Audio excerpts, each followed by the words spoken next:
kababaihan na tayo lumaban.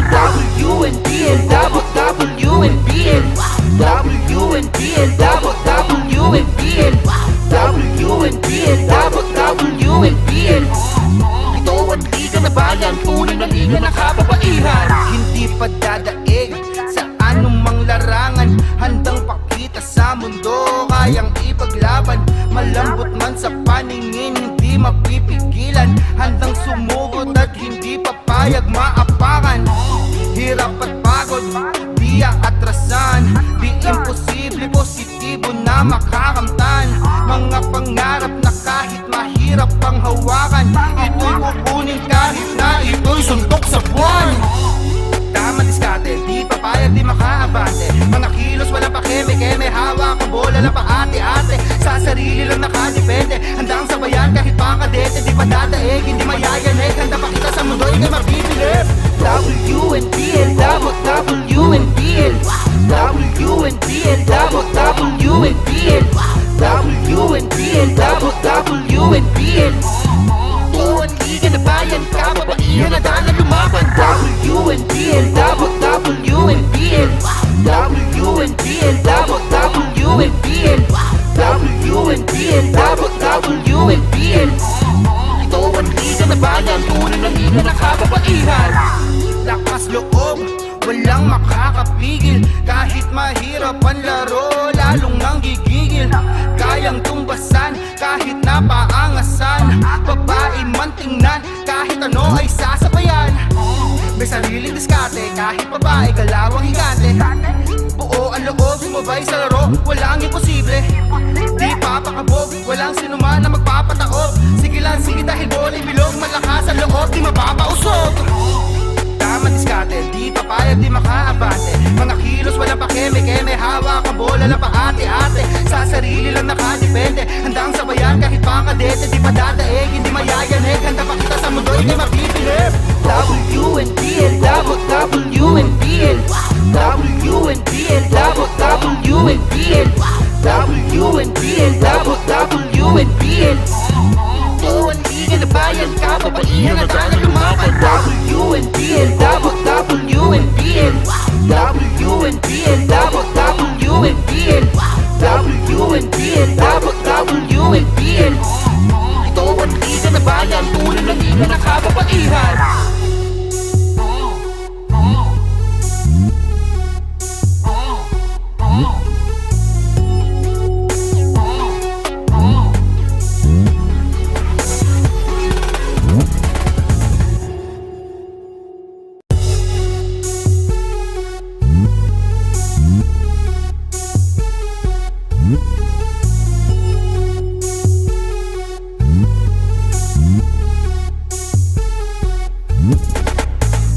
WNBL, WNBL, WNBL, WNBL, WNBL, WNBL. Tuwan liga na bayan, kababaihan na tayo lumaban. WNBL, WNBL, WNBL, WNBL, WNBL, WNBL. Ito ang liga na bayan, tunay na liga na kababaihan. Hindi pa dadaig sa anumang larangan, handang pakita sa mundo, kayang ipaglaban. Malambot man sa paningin, hindi mapipigilan, handang sumugod at hindi papayag maapakan. Hirap at pagod, di aatrasan, di imposible, positibo na makakamtan.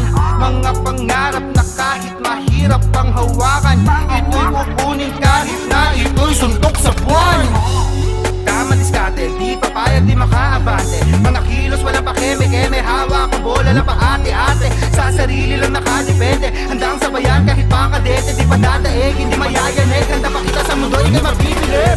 WNBL, WNBL, WNBL, WNBL, WNBL, WNBL. Tuwan liga na bayan, kababaihan na tayo lumaban. WNBL, WNBL, WNBL, WNBL, WNBL, WNBL. Ito ang liga na bayan, tunay na liga na kababaihan.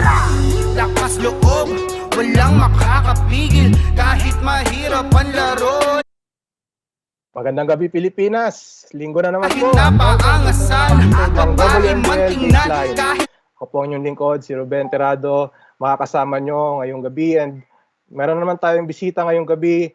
Pag-uusapan natin hindi lang yung kanyang playing career but pati na rin yung kanyang mga advocacies and initiatives pagdating sa women's sports. But before we introduce yung ating bisita, a reminder again, itong WNBL Baseline is brought to you by Double B Burgers.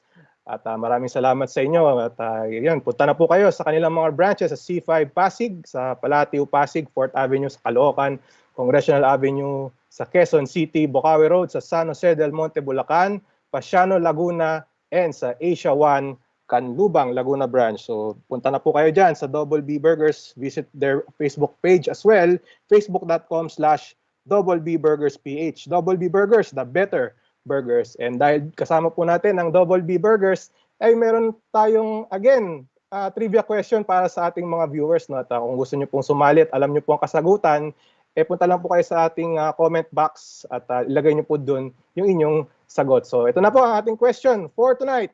Sino ang kauna-unahang season MVP ng WNBL? Kung alam nyo po ang inyong sagot, ay punta po kayo sa Facebook, ilagay nyo po dun sa comment section ang inyong sagot. At kung kayo po ay mapipili, may chance po kayo manalo ng prizes from Double B Burgers.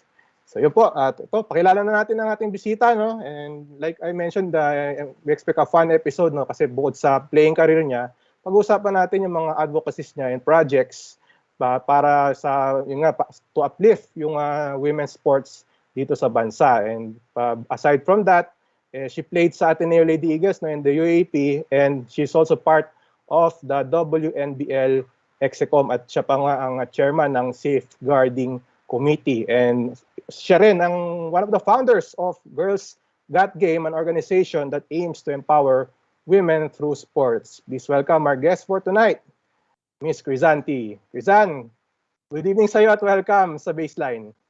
Hi, good evening, Ruben. Thank you for the warm welcome.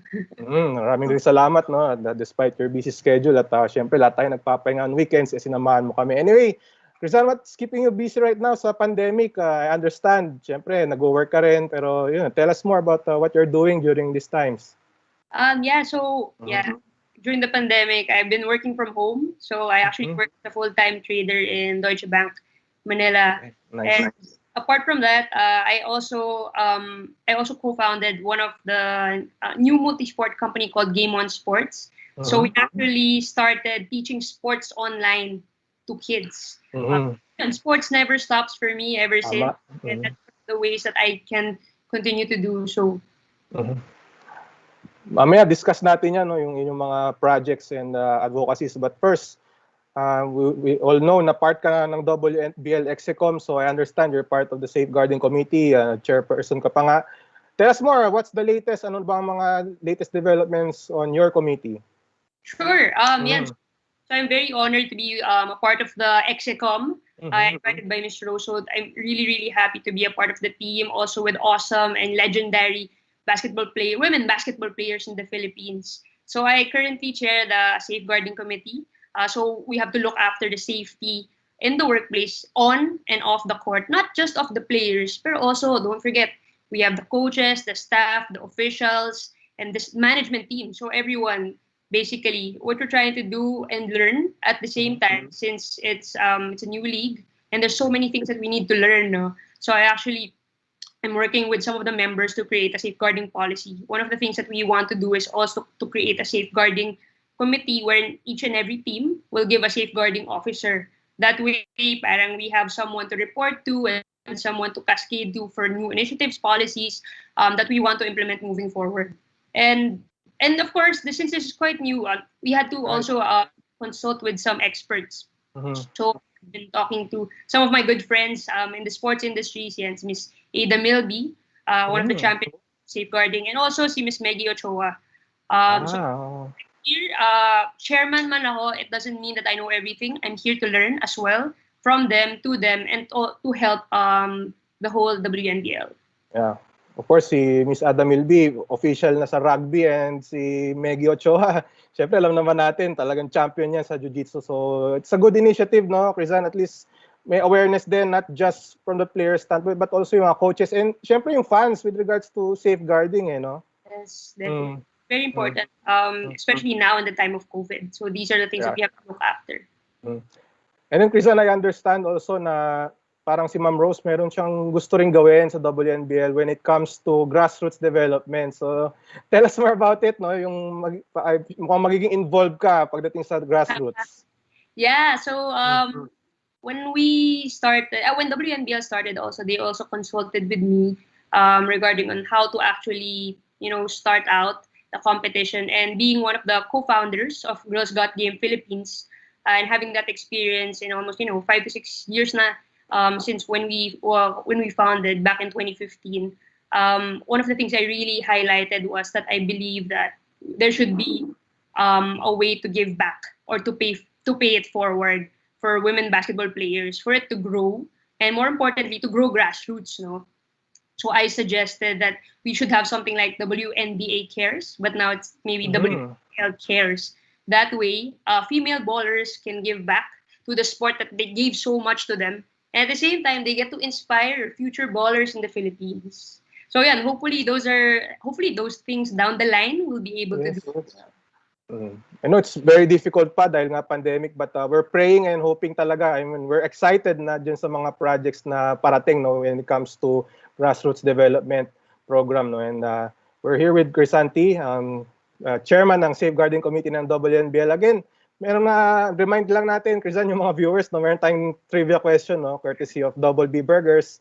At pakita ulit natin yung question doon sa mga late tuners natin. Sino ang kauna-unahang season MVP ng WNBL? If you know the answer, doon po kayo. Lagay niyo po yung sagot sa ating comment section at you'll get a chance to win prizes from Double B Burgers. And balik tayo kay Krizanne. And Krizanne, yun nga, meron na tayong WNBL, How excited are you na meron na tayong basketball league na parang meron nang i-aspire yung ating mga players, after college, na at least may chance na makalaro sila after college through WNBL?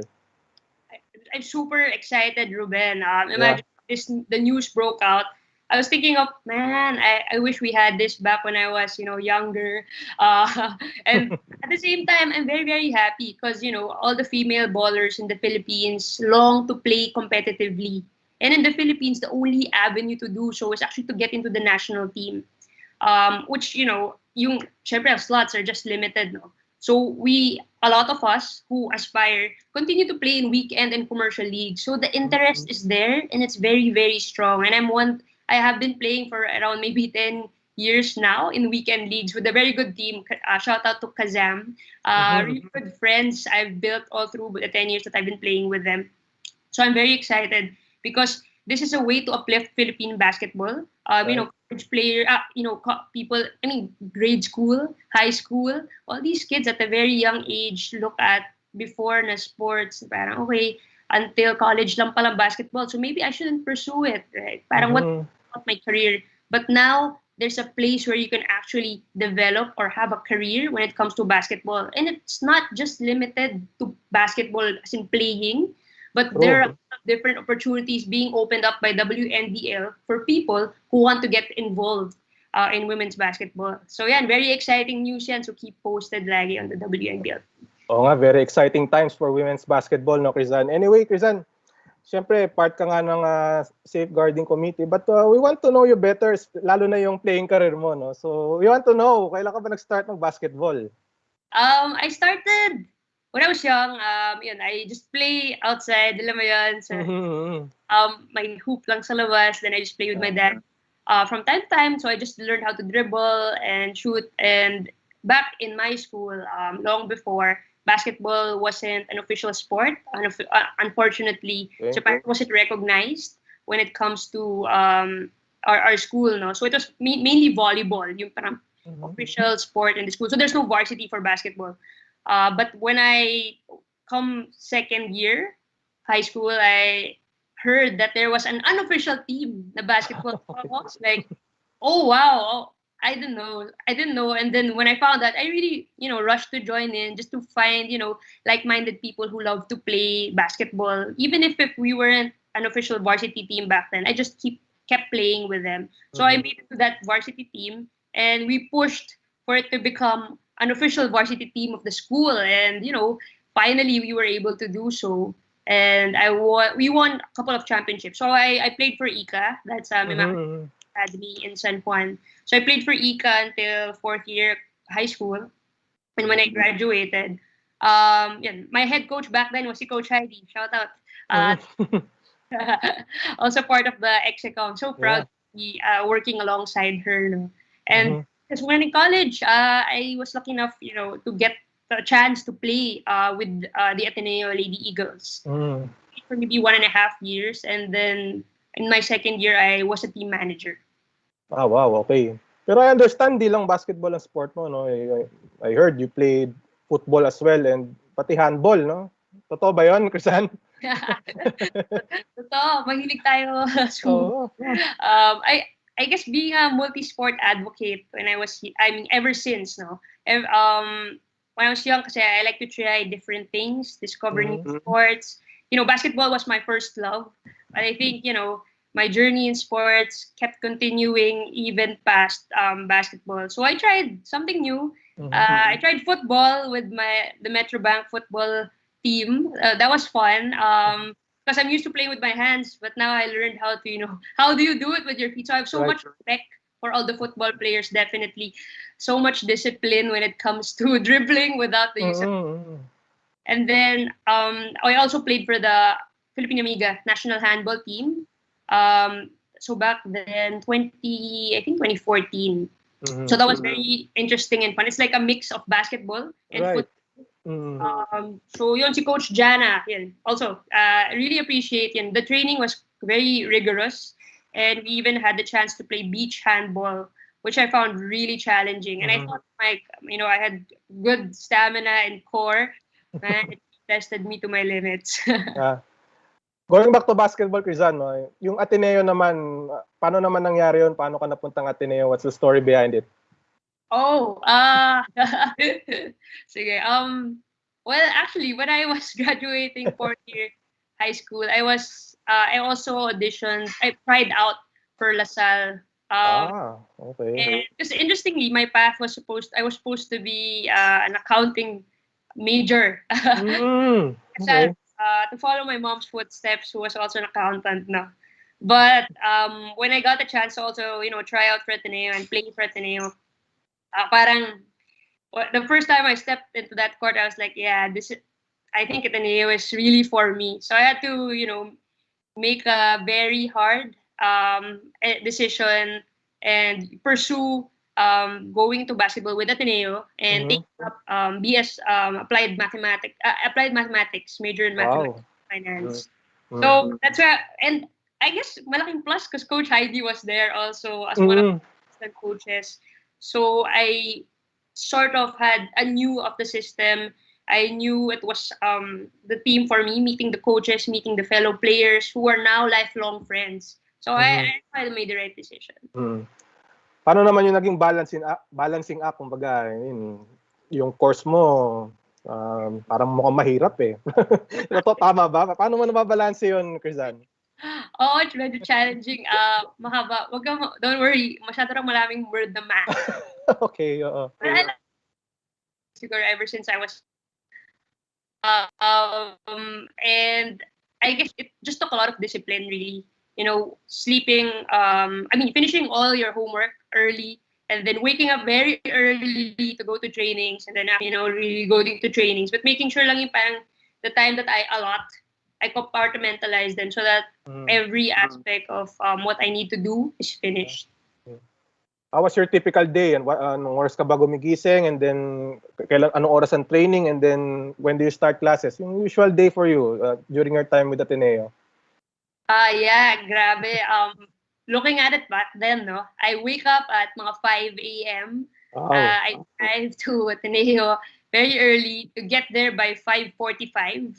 Dapat nandoon ka na kasi training starts exactly at and ends at 9. Mhm. Then I always have maybe a 9:30 or a 10 a.m. class, and it's math pa first of all the subjects, start the day. So I rush to take a bath, eat breakfast, and then make it to class by 9:30 or 10 a.m. It varies. And that schedule is every day until Saturday. We have trainings. So Monday to Saturday is to 9 a.m. and then maybe twice or thrice a week we do strengthening, and that's maybe mga 2 to 3 or 2 to 4 p.m. Very rigorous actually. Pero masaya din. You're with your teammates. I really enjoyed that. Describe in a nutshell, how special was it playing for Ateneo, playing for a school, and representing the Lady Eagles? How was it? In a nutshell, I never knew school spirit until I stepped into Ateneo. Really, the school spirit is really so strong and so influential. Playing for the school felt like playing for the country. If there's any that do that, so I really enjoyed the buying experience. Oh no! Yeah. Medyo sorry, Krizanne, meron tayong mga pictures na ipapakita sa'yo, no? And describe naman tong picture na to. Kailan ito? Rookie year. First year yan. Very naive, very quiet, timid. Back then. And, fresh out of high school. Really, college basketball really opened my eyes. It wasn't just about it wasn't just about stamina this time. Kasi high school, it's a lot about stamina, being able to move back and forth. In a college level, it's more about skills and tactics. So that's one thing I really learned from Coach John, Coach Heidi, and all my other coaches in Ateneo. We have more basketball pictures here, no, Krizanne? Yung mga basketball muna. Ito, Krizanne, naalala mo ba to? Ano to? Kailan ito? Practice games, just enjoying, I guess. I really love to play. So. Ganda yung smile mo rito, no? And more pictures dito, Krizanne. Ito, mukhang mukhang, I think, recreational league ba to, Krizanne? Or what's this? So weekend leagues, yan. So I play a lot with my team, Kazam. And this is one of the many leagues that we joined in. And I really like the level, actually, of these weekend leagues. A lot of UAAP graduates come together and play here. So, it's not just beginner level, medyo intermediate to, advanced level. Yeah.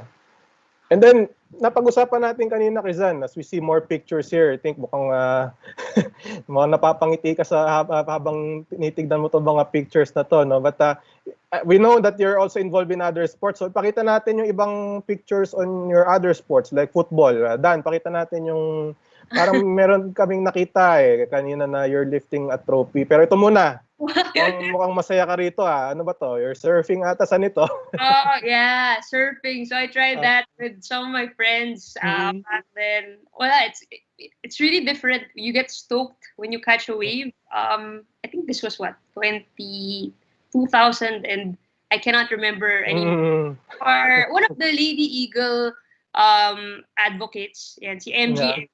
Shout out to my good friend / tito friend, MG Ebro. So he was the one who made us, try surfing. And from there, parang back to back, every weekend we'd go out of town to drive to just surf for a day and come back. So it was good. Yeah. Ito may football naman, Krizanne. Ano naman to? You're lifting a trophy here. Ito, nag-champion ata kayo rito. Sa Metrobank Football Club. Yeah, we started the team in Metrobank long before they didn't have any. So my really good, brothers and sisters in Metrobank, as I call them, we played. It's a co-ed mixed league. We did well, and we started earning, trophies from being neophytes and losing every game. We started to win, and because we trained and then pushed each other, to just challenge us every game. Si Krizia Ong nag-message sa ating Facebook live, no? Sabi niya, golfer din po siya. And I think we have a picture also of you playing golf. Yun, mukhang wow.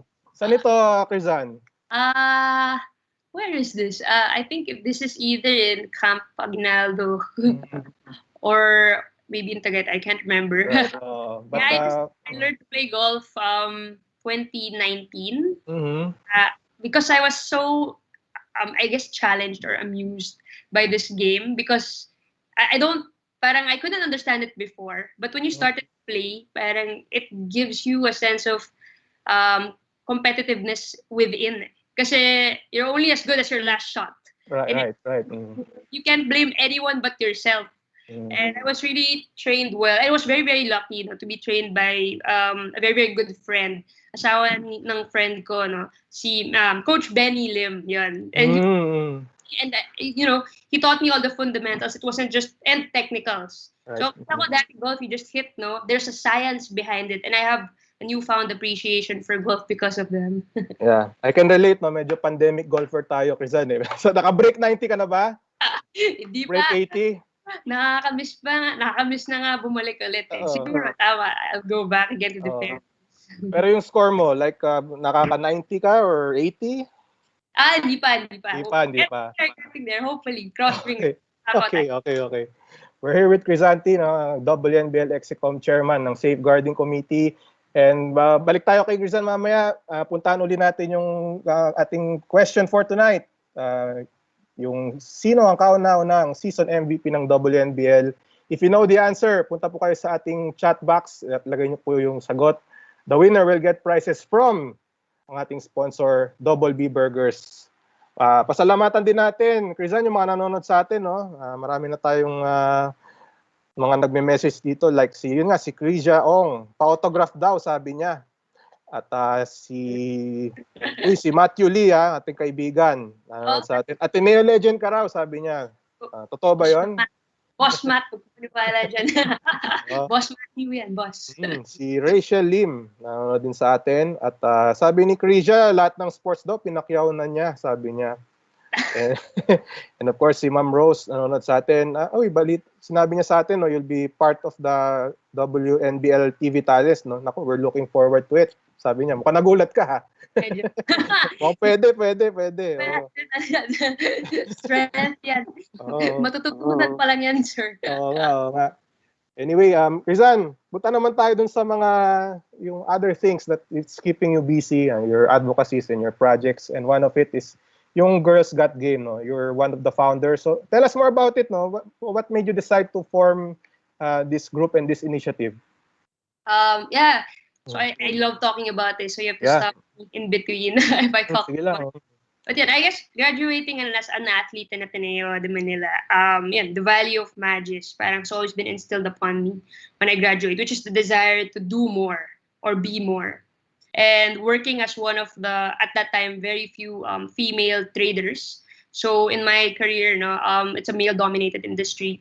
And being one of those very few fortunate enough to be in this industry, I really wanted to pay it forward. I really wanted to find a way for people to have a chance to be where I am. And I guess I can attribute it to the discipline and the confidence I have imbibed throughout my career in sports. And it's not just about basketball, but the different values I learned in the different sports I have tried to help me become who I am right now. So at that time, I realized that donating maybe goods or clothes, material objects, may not be, parang mas time-bound yun because it's easily consumed. So it does not have a lasting impact as much as I wanted it to. And then being an athlete myself, I realized that why not give back something that is dear to me and something that can last longer. And that's actually by helping or getting more girls into sports. So yun, I co-founded it with Nika Arcilia. We were both Ateneo athletes. She was a track and field varsity, and I was in basketball. We weren't that close back then, but parang our paths met once again when we graduated while we were working. That was so funny because I was really into sports events, and she was handling a women empowerment brand. So when we just talked, discussed, and this was when we just kept bouncing back ideas where we said that, we should find a way to give back through sports. Because it's not just about learning the sports on court, but it's helping you build the characters and the values that you bring off court. And what we want to do is for these young girls to be able to uplift themselves from where they are. So our goal was really to help empower young women through sports. Specifically, parang we targeted, underprivileged kids. They don't have access in the Philippines, let alone girls, no? So if you think about it, basketball is so popular in the Philippines, definitely. But if you go in the provinces, you would see more boys playing. You would have basketball camps for boys or basketball camps na open. There are only 1 or 0 girls will join. Why? Because they shy away from the ball. They think that basketball is for boys, not for girls. They think that I'm not good enough. They think that I won't be passed the ball. My kuya won't pass me the ball. But then again, so we wanted to create a safe space for them Mm-hmm. be able to do so. No? So when we launched GGG, our goal was to get kids to discover different sports, not just basketball, Mm-hmm. but we teach four sports. So that's basketball, football, rugby, and volleyball. And the goal is to try all four sports, and hopefully, they discover one that they will fall in love with. Uh, Mm-hmm. we want to give access to these girls. Because not a lot of them are able to do so. In the capital, Metro Manila, yan, we have better access, no. But when we went to far-flung areas, so we traveled to Visayas and to Mindanao. Man, the impact is really huge when we get there because the differences is not just in parang between being a male or a female. There's also differences in terms of culture, race, religion. So we had a camp where there were Catholics and also there were Muslims. So that was interesting to see how sports can actually be an equalizer, and that's one thing Right. that I feel strongly about. Mm. Alam ko, Izan, you brought up a great point, no? Yung sinasabi mo na, yeah, important ang food and shelter, but, yung parang yung lasting, kumbaga yung lasting impact yung sports. Kasi it opens up many opportunities dun sa mga kids Do you agree, di ba, Krizanne? Yes, Mm. definitely. Mm. And yun nga, and then talk about yung yung of course may pandemic tayo ngayon, but yung pre-pandemic naman, ano ba yung mga ginawa ninyo, like saan kayo napupunta? Is this limited to Metro Manila or you have already branched out sa mga provinces? Oh, definitely. So one of the goals we had was really to expand and to try to reach as many girls as possible, believing that every Filipina is an athlete. Every Filipina girl can be an athlete. So we went from Metro Manila, we branched out to the far-flung areas of Luzon, then we went to Visayas and we went to Mindanao. We really found ways to get there. We found good allies and partners. Yan, shout out yan kay Coach Nolly in Mindanao especially. When we launched there, it was a very different experience. And when we realized, when you travel all the way there, you really have to get more volunteers involved from there as well. Kasi meron pang language, hindi naman barrier, but the challenge for the different languages. No? So we were able to train volunteers there with their own local languages in Bisaya or Cebuano, so that they can relate better to the kids. No? So we were there. The core team flew out to Mindanao, and we spent maybe 2 to 3 days a weekend, just to spend time with the girls. Every camp we do at least 100. When you go farther, we try to reach more, like 100 to 200 girls, hopefully. And we try to give them the full experience. So we give them the shirts, dry fit shirts. Even we got them, water bottles before. We give them the really good, nice balls. We had good allies who really believed in our cause. And when we started out, people saw how important it is, and people could definitely relate when it comes to sports and being able to empower through sports. Krizanne, may mga pictures ulit tayo dun sa mga inyong mga projects sa Girls Got Game, so we can give our viewers an idea. Ito, may picture tayo rito. Do you remember kung saan ito? Nagaganda ng ngiti ng mga bata rito, Krizanne. Oo nga nakakatuwa yung mga kids na yan. Actually, sometimes they have dance. Magaling sila mag-TikTok na ngayon I'm not a pro at it. So after they dance, we try to spend time with them. We just have fun, before and after the trainings. Yeah. And then more pictures dito. Dan, pakita natin, Ito, mukhang si Gretchen ito, no? Yeah, Tell us more about this picture. Si Gretchen yan. Super love her because when we started, we pitched to her. She was all out in supporting us. And really, I have to thank her for so many things. Being a believer, being an ambassador of GGG, being a woman in action, especially now. So she comes to us when she has time. She makes time. Spends a little bit of parang her weekends. I know she's very busy, just to spend time to speak as an MVP speaker to the girls. So that's one thing that we have. Para we get athletes to talk about their experience in sports para ma-excite yung mga kids.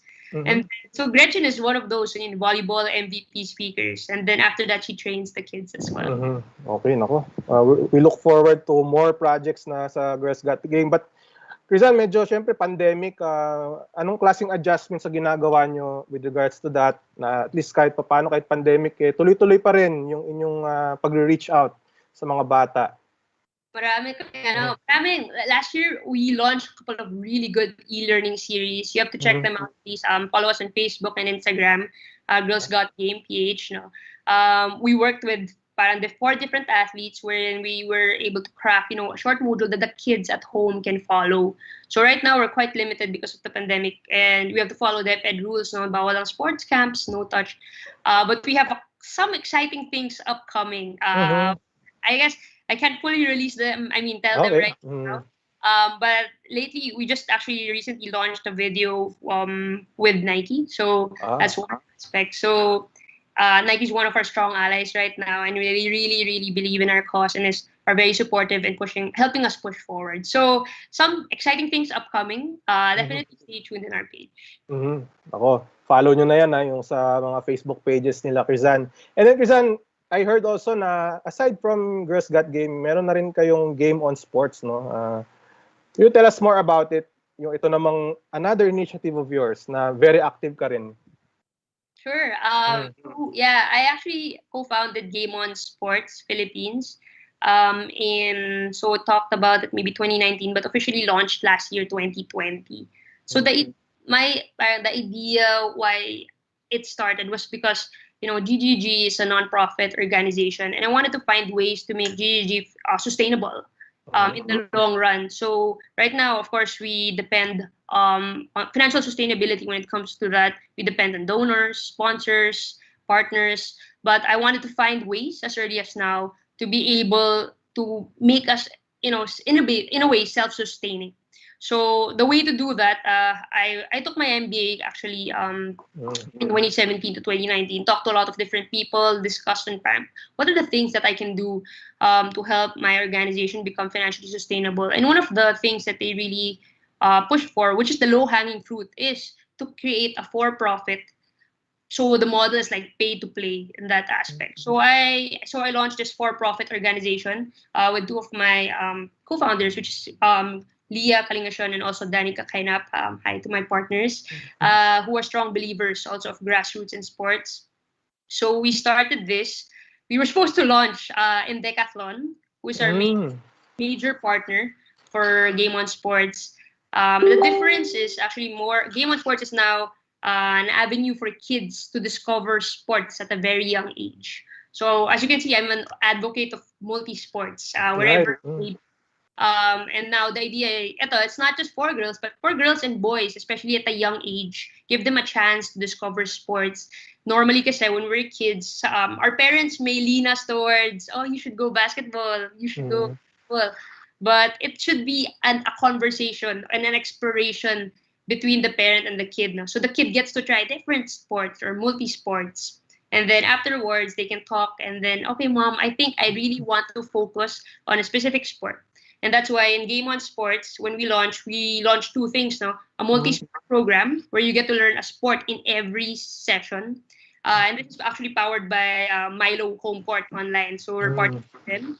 And then in that discovery phase, if they want to go focus, that's where we call it the focus sports camps. So they can choose now from a multitude of sports that we offer. We have maybe 10 to 12 sports right now that we offer, all online. So we had to pivot. June 2020, like all of us, so we pivoted. We started online camps. We didn't know how to do it, but we said, hey, let's try it out. And I'm so proud that since June 2020 until now, we've had maybe more than 800 kids who have signed up. We have more than 25 classes a week.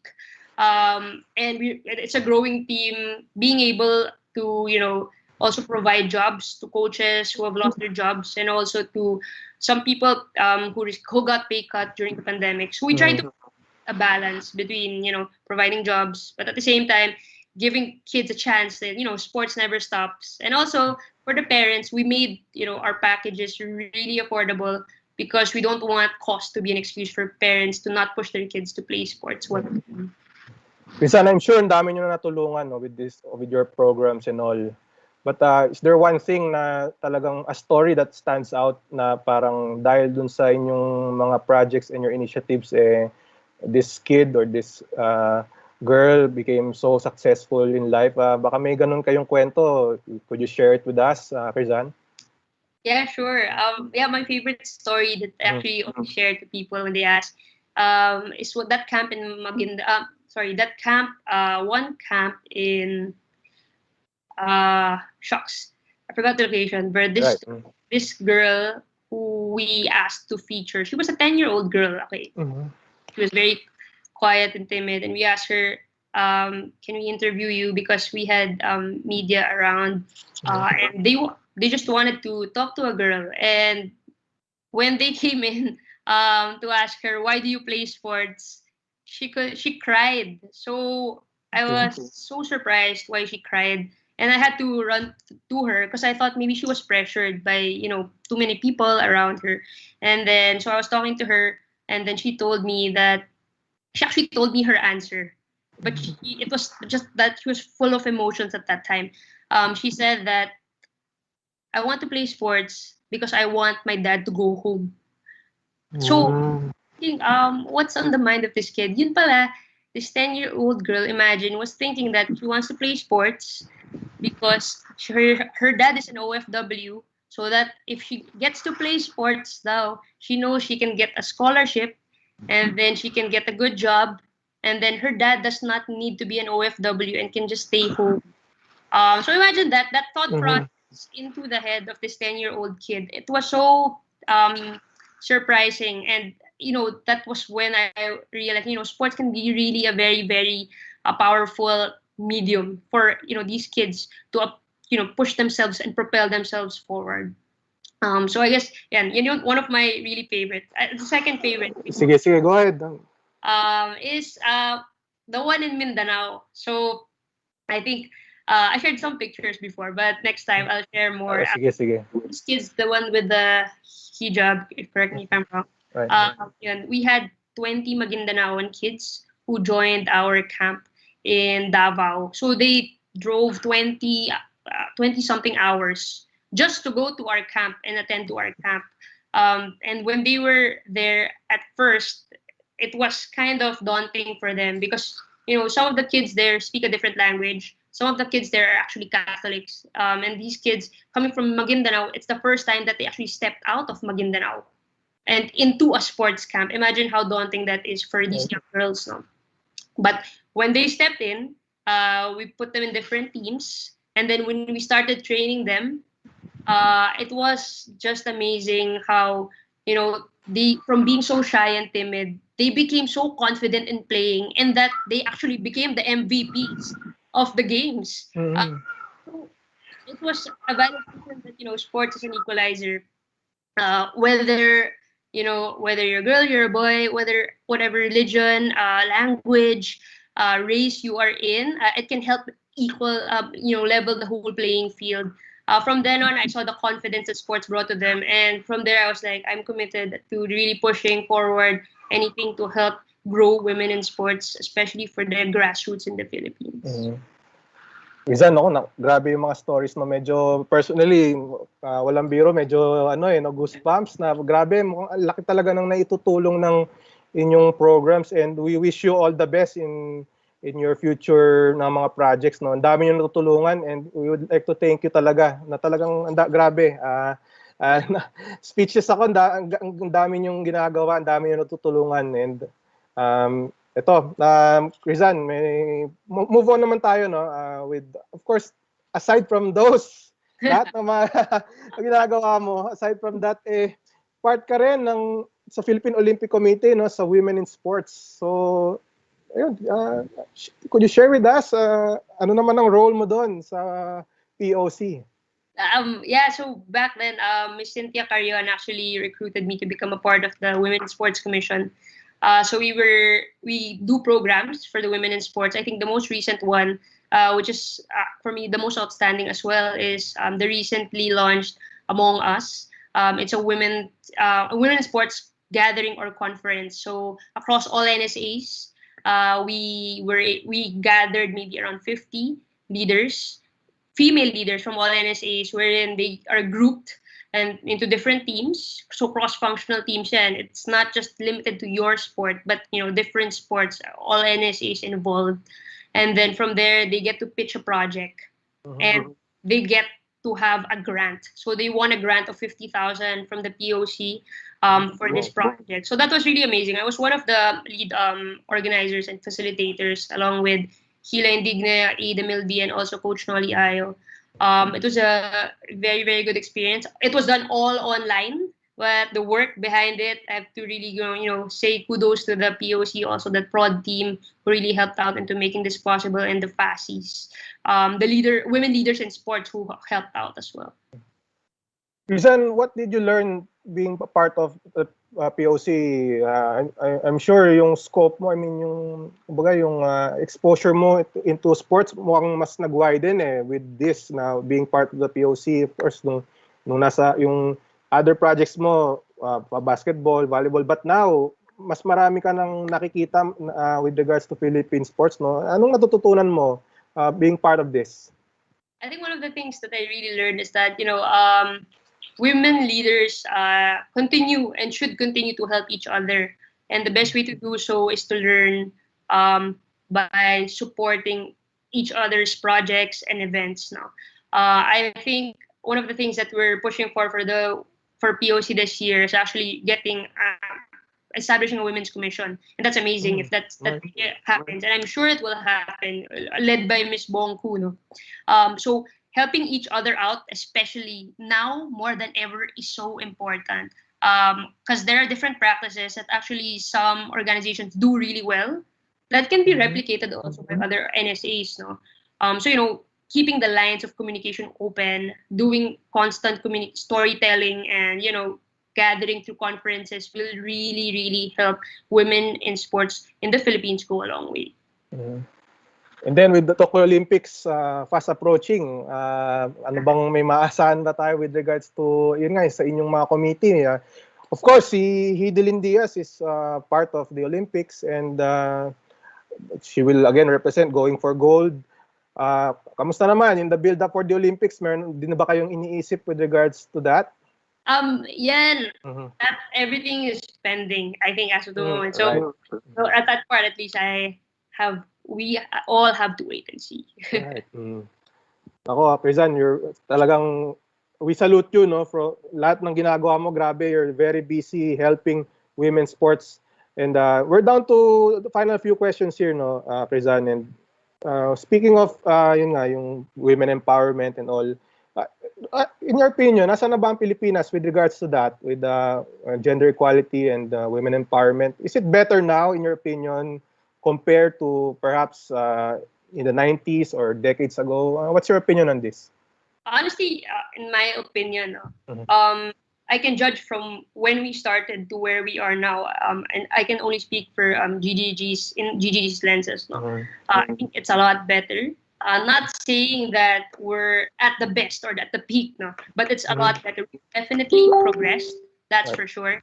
From where we were back then, when we started, we had to scout the market kasi we had to know what is being done at that time. And there were no specific projects for grassroots women in sports when we were, looking around. And that's why we really wanted to go for Camp Sec, because we saw that there was an opportunity because no one was actually doing it, unfortunately. And not a lot of people were talking about women empowerment at that time. And I guess in a way, we were one of the few who was able to ride that wave and, start that wave when it comes to women empowerment. And now that was part of our goal kasi is to become one of the go-to organizations when it comes to women empowerment. And I think right now we've been able to validate that, having a lot of different good partners in the Philippines. And right now I can say it's good because I can see fellow allies, pushing for women in sports in terms of, awareness and education, media.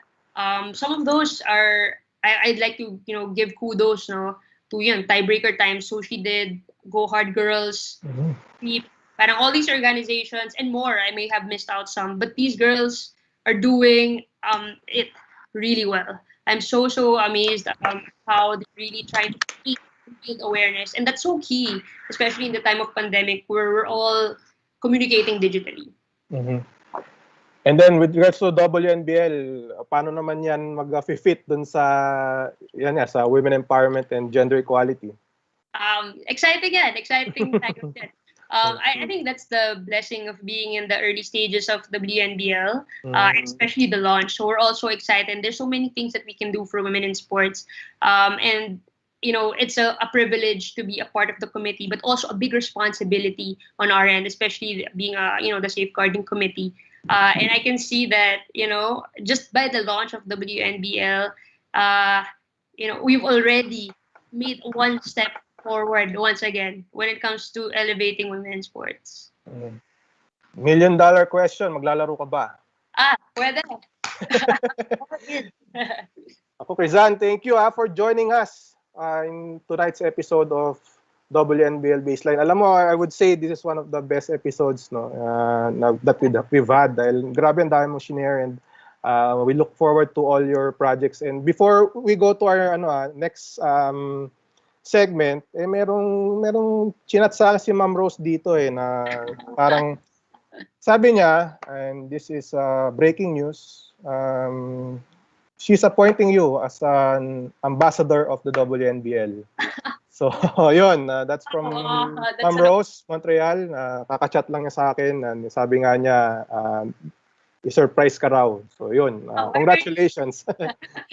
Thank you, Miss Rose. That's an honor, definitely. Right. So much. And Krizanne, bago tayo magpaalam, konting shoutout lang muna sa ating mga manonood. Nakita ko rito, Krizanne, si Coach Noli Ayo nanonood sa atin, no? And woot, sabi niya. Go, Krizanne, sabi niya. And si Phil Kainglet, hi, Brock, sabi niya. Ito si Wang Patan. Good job, Krizanne. You make the world a better place, and I agree with that. Si Rick Berry, nanonood din sa atin. Si Mitch T. Si Gloria T. Sports is in her blood, sabi niya. That's my mom. Shout out. Okay. Uy, thank you po, ma'am, for watching. And congrats din daw, sabi ni Krisha. That's my sister. Alright.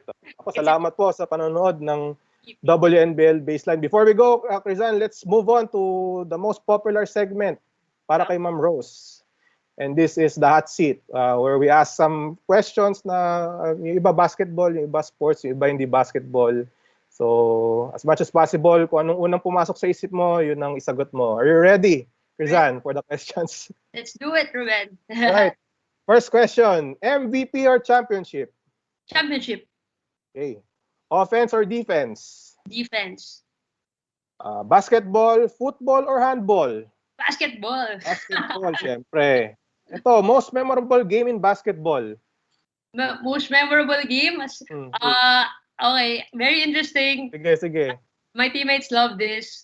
Lagi na lang ako dino-joke on this. When I fell during a UAP game and I was on my knees and I shot the ball pa rin. Attempted to shoot the ball even when I was on my knees. I don't know what's on my mind. Pero favorite story, lagi kahit yung coach na pagalitan ako at lahat. Pwede ka pumama sa board. Kung hindi, mas nakakahiya. Ito, next question. Describe your golf game with 1 being the lowest and 10 being the highest. Siguro, work in progress, 6. 6, okay. Greatest achievement in golf. Greatest achievement in golf? Man, that's so hard. I think my first game, when I was able to score 110, I think. Okay. Sige. Ito, favorite pre-game or post-game meal? Oh, post-game. Post-game. Unhealthy, but minsan lang to. Back then when I was working out, 2-piece chicken from Jollibee. Wow. Sarap. Ito, coffee or tea? Coffee. Soft drink, juice, or water? Water. Pasta or pizza? Pasta. Okay. Moro Lorenzo or Blue Eagle Gym?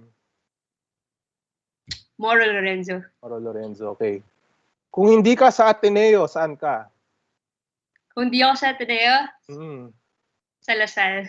Lasal, okay. And finally, kung hindi ka naging basketball player, ano ka? Kung di ako naging basketball player, volleyball player. Wow, okay. Volleyball player.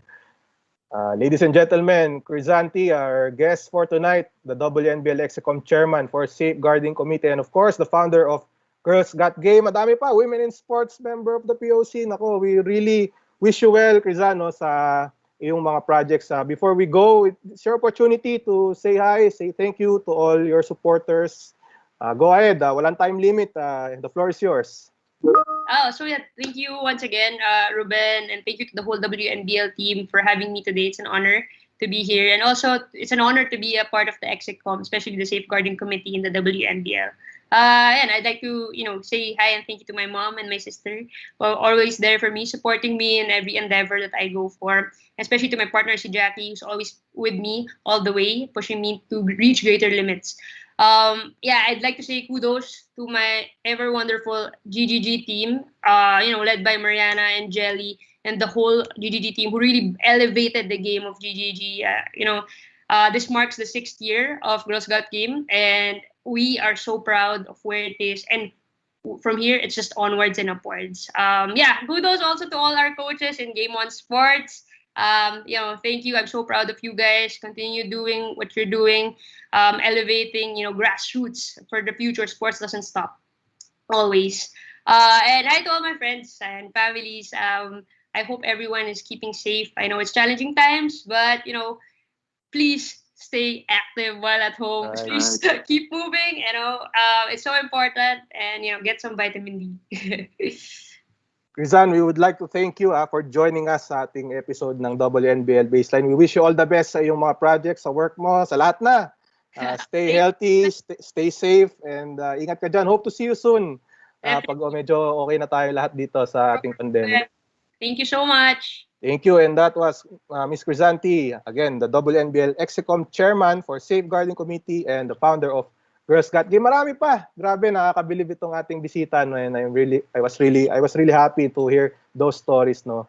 At yun, diyan po na nagtatapos ang ating episode ng WNBL Baseline. Unfortunately, wala tayong winner, pero next week uli. Balikan natin yung ating questions, or basta abangan nyo yung next question natin. Sali po uli kayo next week sa ating WNBL Baseline. Again, a reminder, ang Baseline is every weekends, 8 p.m. sa Facebook and sa YouTube. Pag Sabado po, NBL ang ating topic. Pag Sunday, WNBL naman. So yun na po. Diyan na po nagtatapos ang ating episode. Next week uli. See you soon. In behalf of everyone sa WNBL, Ma'am Rose Montreal, our Chairman Soy Mercado, and si ating Commissioner, Mr. Edward Aquino, and ang Ambassador, Mr. Kiefer Rabena. And of course, Ambassador na rin si Krizanne T. And si Dan Garcia, ang ating producer and director. I'm your host, Ruben Terado, at ito po ang WNBL. We'll see you next week.